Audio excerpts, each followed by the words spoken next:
Hello my dear friends, कैसे हैं आप लोग। मैं शिवाली पंडित आपका अपने study channel study with Shivali में स्वागत करती हूँ। आज का जो हमारा नया टॉपिक है वो सैद्य सभ्यता के प्रमुख स्थल, नदी और उनके उत्खननकर्ता के बारे में है। और ये जो टॉपिक है वो परीक्षा की दृष्टि से काफ़ी ज़्यादा इम्पॉर्टेंट है, क्योंकि इससे रिलेटेड काफ़ी क्वेश्चन पेपर में आते हैं और इसीलिए आज हम इनको इसी वीडियो में कवर करने की कोशिश करेंगे। ज़्यादा बात ना करते हुए वीडियो को स्टार्ट करते हैं। बट वीडियो को स्टार्ट करने से पहले मैं चाहूँगी, यदि आप मेरे चैनल पर नए आए हैं तो प्लीज़ मेरे वीडियो को लाइक करें, शेयर करें एंड मेरे चैनल को सब्सक्राइब करें। बेल आइकन दबा के ऑल सेलेक्ट जरूर करें ताकि हमारी सारी वीडियो की नोटिफिकेशन आप तक पहुँचते रहे। आइए वीडियो को स्टार्ट करते हैं। देखिए यहाँ पे प्रमुख स्थल, और प्रमुख स्थल में क्या है, हड़प्पा है।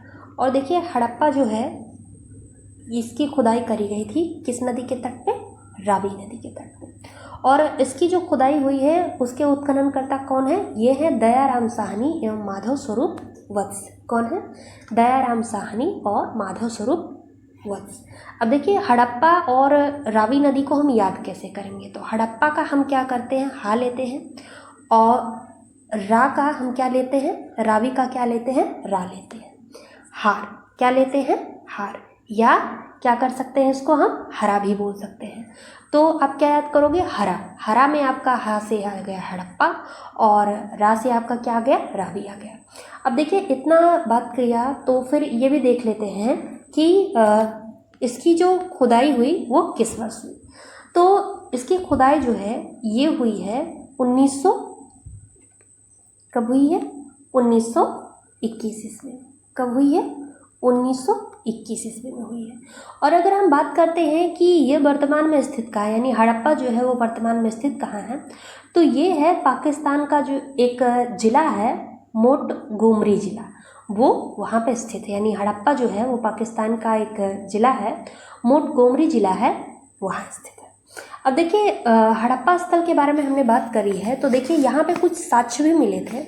और साक्ष्यों में देखिए यहाँ पे क्या था, फेमस था एक कि पुरोहित का आवास मिला था, महाविद्यालय, विशाल स्नानघर। ये पूछा भी जाता है कि किस स्थल की खुदाई करने पर विशाल स्नानगार मिला था, यानी जो नहाने का रूम होता है, आजकल हम उसको बाथरूम बोलते हैं। सो वो कहाँ मिला था, तो आप बता सकते हैं वो हड़प्पा में मिला था। उसके बाद जो है फिर देखिए कुछ और चीज़ें मिली थी, जैसे कि विशाल अन्नागार भी मिला था। उसके बाद 16 मकानों का एक बैरक, कांस्य की नग्न मूर्ति, महिला की मूर्ति थी, और दाढ़ी वाले पुजारी की मूर्ति, चमकता हुआ बंदर का साक्ष्य, और एक श्रृंगी पशु वाली मुद्रा प्राप्त हुई थी। यहाँ से इतनी चीज़ें प्राप्त हुई थी। फिर आपका नेक्स्ट आ जाता है प्रमुख स्थलों में मोहनजोदड़ो। और इस ये हमें कहाँ से प्राप्त हुआ था, सिंधु नदी, यानी सिंधु नदी के समीप जब खुदाई करी गई थी तो वहाँ पे एक स्थल प्राप्त हुआ था और जिसको क्या नाम दिया गया था, मोहनजोदड़ो नाम दिया गया था। और इसके उत्खननकर्ता कौन है, राखलदास बनर्जी जी है। कौन है, राखलदास बनर्जी जी है। अब देखिए इस स्थल की जो खुदाई हुई है वो किस वर्ष हुई, तो देखिए पहले स्थल की जो खुदाई हुई वो 1921 ईस्वी हुई। तो उससे एक साल पीछे यानी एक साल बाद यानी 1922 ईस्वी में क्या हुआ, ये मोहनजोदड़ो का जो स्थल है वो मिला। अब देखिए इसके जो उत्खनन करता है वो राखलदास बनर्जी है। अब यहाँ पे देख लेते हैं कि हमें क्या क्या मिला। तो यहाँ पे जो है वो कांस्य की गाड़ी मिली थी, अन्न भंडार मिला था, पारदर्शी वस्त्र मिला था, पारदर्शी वस्त्र पहने मूर्ति मिली थी, गरुड़ चित्रित मुद्रा, कांस्य दर्पण और मछुआरे का चित्र है। तो देखिए हड़प्पा में भी क्या मिला था, अन्न भंडार मिला था, और आपका मोहनजोदड़ो में भी कहाँ मिला, क्या मिला था, अन्नागार मिला था। तो अन्नागार और अन्न भंडार थोड़ा सा डिफरेंस रखिएगा। और ये जो अन्न भंडार है यहाँ पे जो था वो नॉर्मली था और वहाँ पे बड़ा था, एकदम से विशाल अन्न भंडार था, अन्नागार जिसको बोला जाता है। फिर देखिए ये पूछा जाता है कि अभी मोहनजोदड़ो जो है वर्तमान में कहाँ पे स्थित है, यानी इसकी जो वर्तमान स्थिति वो कहाँ है। तो ये जो है वो पाकिस्तान के सिंध प्रांत का एक लरकाना जिला है, वहाँ पे ये स्थल स्थित है। फिर आपका नेक्स्ट देख लेते हैं, प्रमुख स्थल में है चहुंदड़ो। और देखिए चहुंदड़ो जो है वो हमें कहाँ पे मिला था, तो ये आपका मिला था सिंधु नदी के तट पे, यानी सिंधु नदी के समीप खुदाई करी गई थी और वहाँ पे ये चहुंदड़ो नाम के स्थल की खोज करी गई थी। अब देखिए उत्खननकर्ता इसके कौन है, तो गोपाल मजुमदार जी हैं। अब देखिए इस स्थल की जो खुदाई हुई थी वो किस सन में हुई थी, तो ये आपका हुई थी 1931 ईस्वी में हुई थी। कब हुई थी, 1931 ईस्वी में। और अगर कोई ये पूछे कि ये जो है वर्तमान में कहाँ स्थित है, यानी चहुंदड़ो वर्तमान में कहाँ स्थित है, तो ये भी है पाकिस्तान का जो सिंध प्रांत है वहाँ पे ये स्थल स्थित है। अब देख लेते हैं इस स्थल में जब खुदाई हुई थी तो कौन कौन से साक्ष्य मिले थे। तो देखिए यहाँ पे ज़्यादा कुछ नहीं वैसे मिला था, बिल्ली का पीछा करते हुए कुत्ते का साक्ष्य मिला था, और मनके बनाने का कारखाना। ये थोड़ा ध्यान रखिएगा कि चहुंदड़ो में मनके बनाने का कारखाना मिला था, वक्राकार ईंट मिली थी और सौंदर्य प्रसाधन के सामान मिले थे यहाँ पे। उसके बाद नेक्स्ट क्वेश्चन पे चलते हैं, देखते हैं।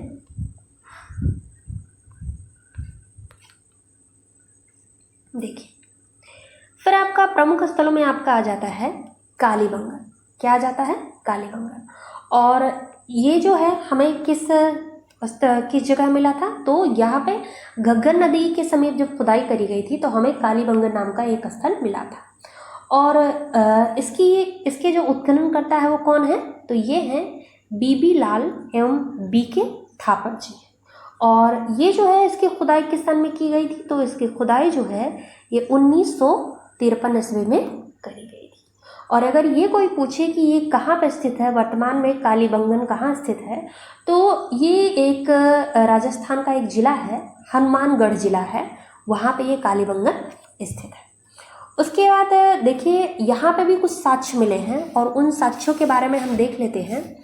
यहाँ पे जुते हुए खेत मिले थे, लकड़ी की नाली मिली थी, साक्ष्य मिले हैं। तो वहाँ पे जुते हुए खेत मिले हैं, लकड़ी की नाली, बेलनाकार भूकंप के साक्ष्य, अलंकृत ईंटें और काली चूड़ियों के साक्ष्य मिले हैं। सो इसमें में से मेन जो आप याद रखिएगा वो काली चूड़ियों को भूलिएगा मत, क्योंकि काली चूड़ियों की वजह से इसका नाम कालीबंगन पड़ा है। और ये क्वेश्चन आया भी है कई बार कि काली चूड़ियों के साक्ष्य कहाँ मिले हैं, तो वो आपका कहाँ मिले हैं, कालीबंगन में मिले हैं। और अगर आप इसको नदी के साथ याद करना चाहते हैं तो देखिए आप इसको कैसे याद कर सकते हैं। जैसे कहते नहीं है जो सबसे बुरा इंसान होता है हम उनको गांव की भाषा में घाघ बोलते हैं, ठीक है, क्या बोलते हैं, घाघ। तो आप घाघ मत याद करिएगा, यहाँ पे काली का का लीजिएगा और यहाँ पे घा लीजिएगा, काघ। तो काघ घाघ, काघ और घाघ, तो का से कालीबंगन और घा से घग्गर। इस तरीके से आप इसको याद कर सकते हैं। नेक्स्ट स्थल आपका आ जाता है कोटदीजी। और कोटदीजी जो है वो हमें किस स्थान से प्राप्त हुआ था, ये सिंधु नदी के करीब हमको यह स्थल प्राप्त हुआ था। और बात करते हैं इनके उत्खननकर्ता के बारे में, तो कौन है, ये फजल अहमद जी जो हैं, इन्होंने ही वहाँ उस स्थल की खुदाई करवाई और वहाँ से यह स्थल हमको प्राप्त हुआ। अब देखिए अगर बात करते हैं सन की, तो ये करीब 1953 की बात है जब ये कोटदीजी नाम का स्थल खुदाई से हमको प्राप्त हुआ था। और अगर ये पूछा जाए वर्तमान में इसकी स्थिति कहाँ है, तो ये सिंध प्रांत का एक खैरपुर नाम का स्थान है और वर्तमान में इसकी स्थिति यानी कोटदीजी जो है वो सिंध प्रांत का एक खैरपुर नामक स्थान है, वहाँ पे स्थित है। फिर आपका देख लेते हैं, देखिए नेक्स्ट आपका देखते हैं प्रमुख स्थलों में एक रंगपुर है। और रंगपुर जो है वो हमें कहाँ से मिला है, किस नदी के तट से, तो ये एक नदी है आपका मादर नदी है, वहाँ के करीब से हमको मिला है। और इसके जो उत्खनन करता है वो कौन है आपका, रंगनाथ राव है।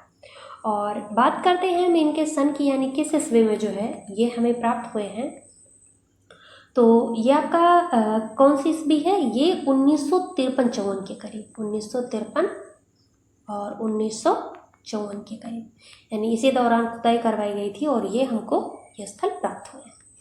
और देखिए ये जो है अगर आपसे कोई पूछ ले कि आपका रंगपुर जो है वो वर्तमान में कहाँ स्थित है, तो गुजरात का एक काठीवाड़ा नाम का जिला है जहाँ पे ये स्थल स्थित है।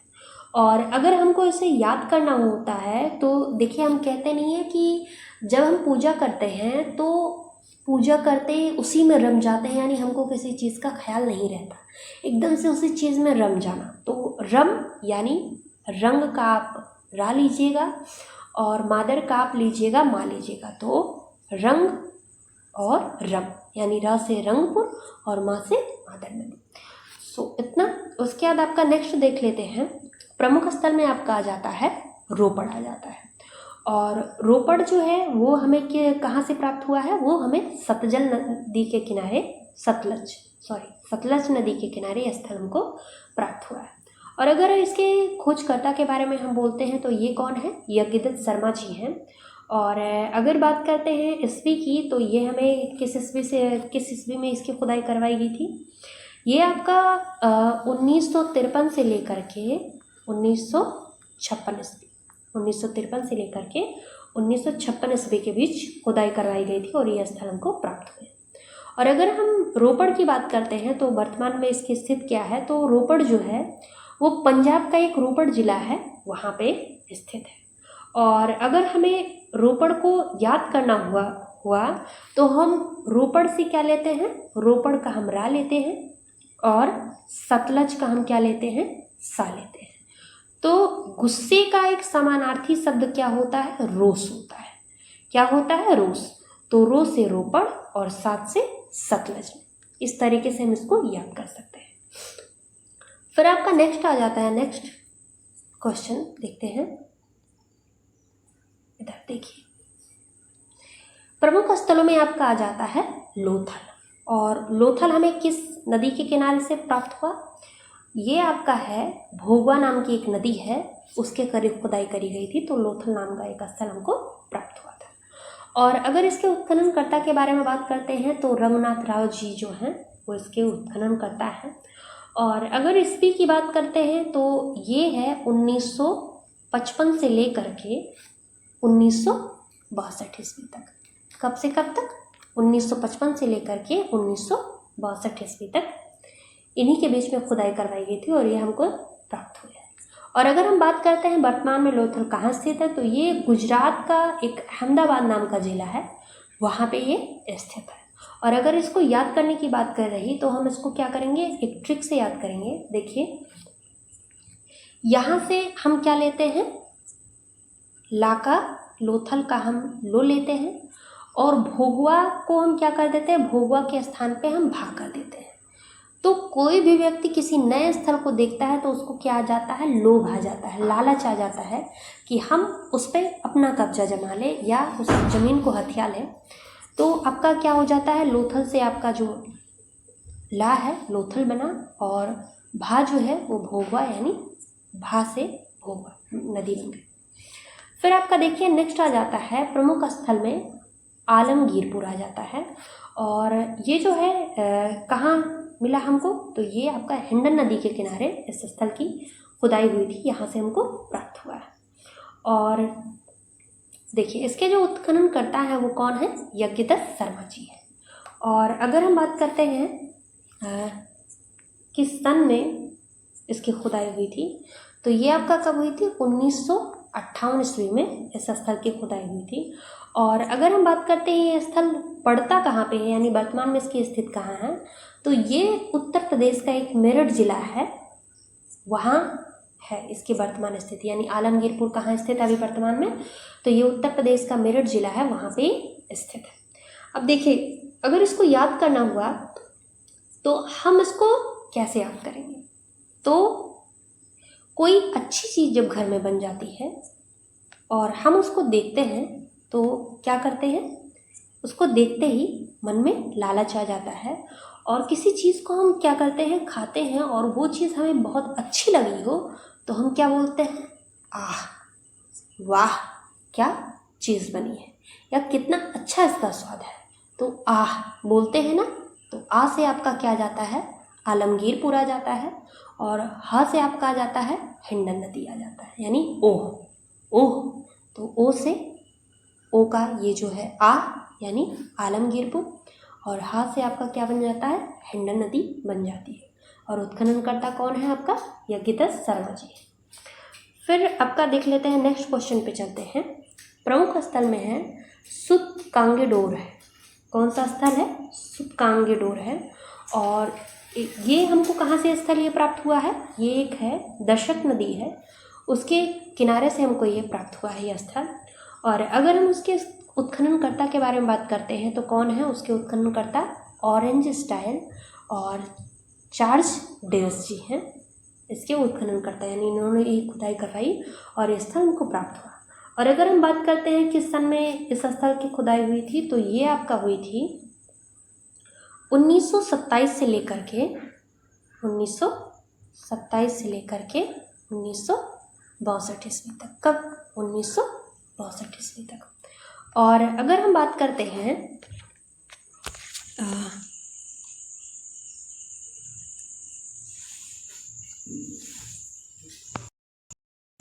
देखिए, और अगर हम बात करते हैं कि ये वर्तमान में स्थित कहाँ है, तो ये आपका कहाँ स्थित है? पाकिस्तान का एक मरकान में समुद्र तट के किनारे है, यानी पाकिस्तान का एक मरकान कोई एरिया है, वहाँ के समुद्र तट के किनारे ये स्थित है। उसके बाद आपका नेक्स्ट आ जाता है क्वेश्चन, प्रमुख स्थल में आ जाता है आपका बनमाली।